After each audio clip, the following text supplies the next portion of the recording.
సంక్షేమ ఫలాలు కొనసాగాలంటే ఎన్నికల్లో జగన్ను సీఎంగా మళ్లీ గెలిపించుకోవాలన్నారు వైసీపీ ఉరవకొండ ఎమ్మెల్యే అభ్యర్థి వై విశ్వేశ్వరరెడ్డి. అనంతపురం జిల్లా ఉరవకొండ నియోజకవర్గం విడపనకల్లు మండలం పాకిల్లో ఆయన ఎన్నికల ప్రచారం నిర్వహించారు. గ్రామంలో రోడ్ షో చేశారు. వైసీపీ కాకుండా ఇంకే పార్టీ అధికారంలోకి వచ్చినా తాము అమలు చేస్తున్న సంక్షేమ పథకాలను పక్కన పెట్టేస్తాయని, పేదలు నష్టపోతారని విశ్వేశ్వరరెడ్డి తెలిపారు.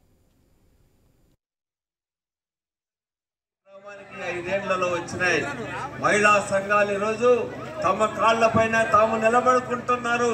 మహిళల యొక్క అకౌంట్లు, బ్యాంక్ అకౌంట్లు చంద్రబాబు కాలానికి జగన్ కాలానికి పరిశీలిస్తే ఎప్పుడు డబ్బులు మహిళలకు అందరికీ కూడా, వాళ్ళందరికీ కూడా ఒక్కొక్కరికి ఇల్లు పోయినప్పుడు చూసా 5 లక్షలు 5.5 లక్షలు పైన జరిగాయి.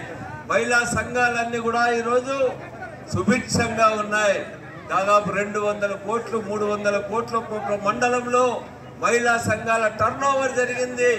మహిళలు సంతోషంగా ఉంటే వాళ్ళ భర్తలు, వాళ్ళ పిల్లలు అందరూ కూడా సంతోషంగా ఉన్నారు. దగ్గర మీ గ్రామం